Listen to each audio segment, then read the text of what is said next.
Hey unicorns! Ow! Oh my god, it just scratched my eye. I kind of feel like CYBI needs its own theme song, but I'm kind of scared to make another theme song, because the theme song for school vlogs ended up with like 30 minutes of me doing this. Oh god, school,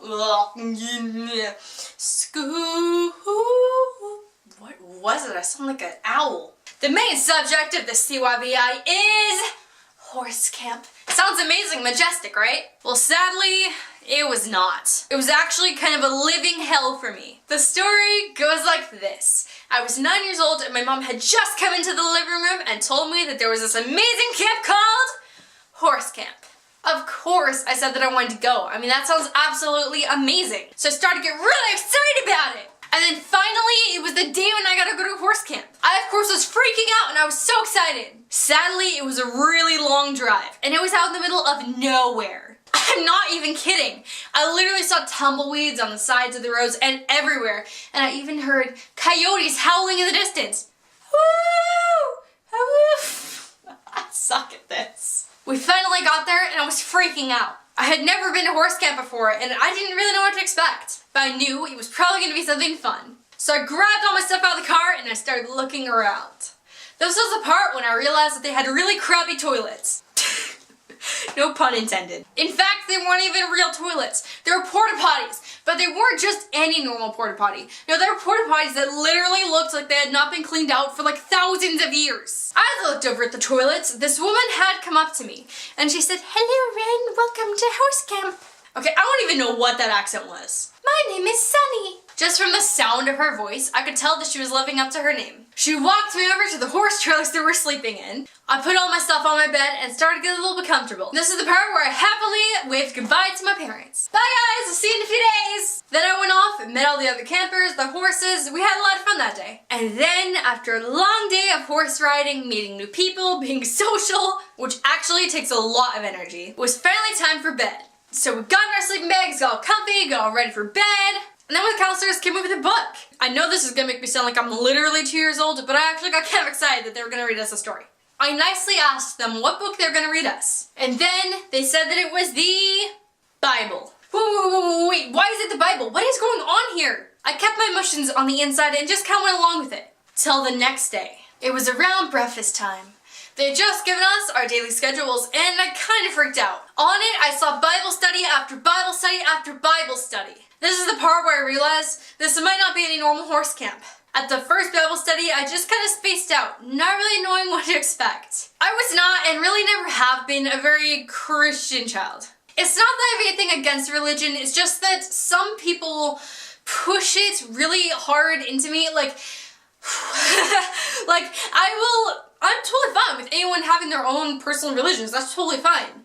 But unless I ask about it, I don't really want to hear about it. My problem with Christianity at this horse camp was that they're pushing it too hard into us, and I had specifically told them that I didn't really know much about the Bible or anything like that, and then they tried to like convert me and all that stuff, even though I didn't really ask for that. So yeah, I don't have anything against anyone's personal religions, it's just that this horse camp was really starting to get on my nerves because they were pushing it too hard into me. After a long few hours of Bible studies, I noticed it was finally time for horse studies.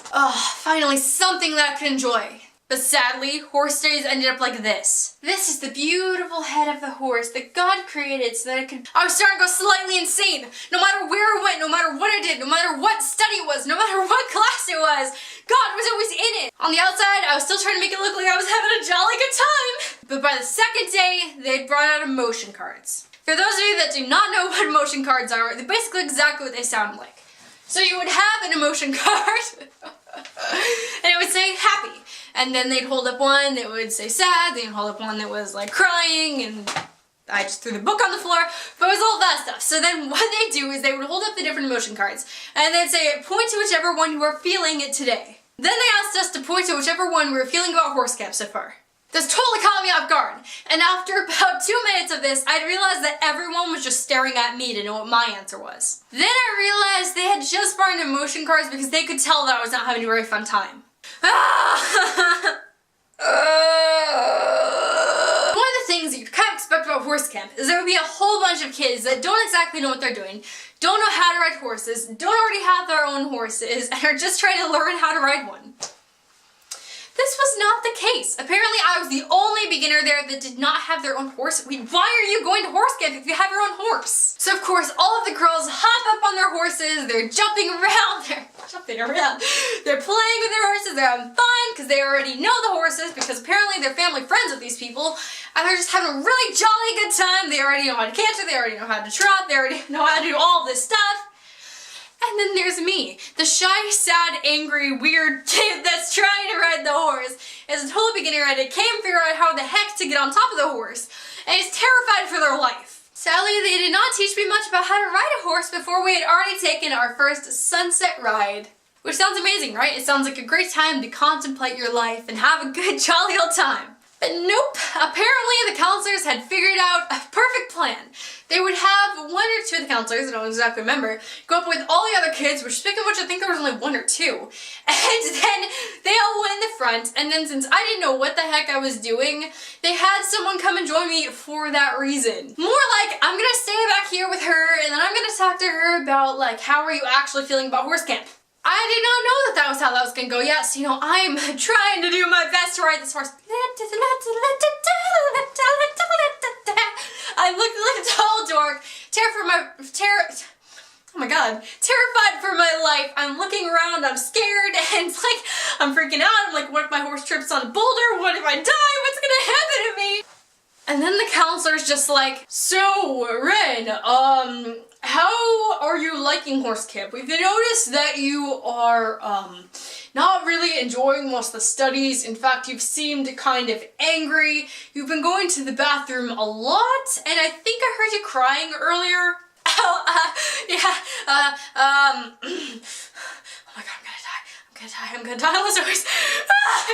No, I'm good. Yeah, I'm doing great. Perfectly fine. If you can't tell, I was kind of right on the edge of an emotional breakdown. After a long, probably 20-minute ride of that, we turned around and we started to come back. I was not thinking about this at the time, but there was a hill that we had gone up at the very beginning of it.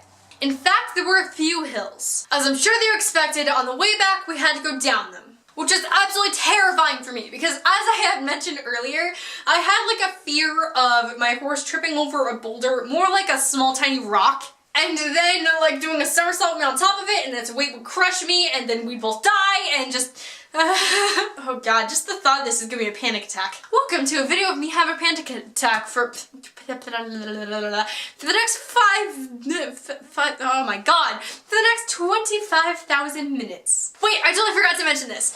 Okay, ow, oh my god, I just scratched my head. As we're out there riding our horses, one of the girls had accidentally gotten a cut on her finger, which of course to me I just saw as an, okay, when we get back, we'll give you some antibiotics, a band-aid, it will all be good. That's not really how it went though. This is more how it went. One of the counselors and her, right after we'd gotten back from our ride. Excuse me? Yeah? I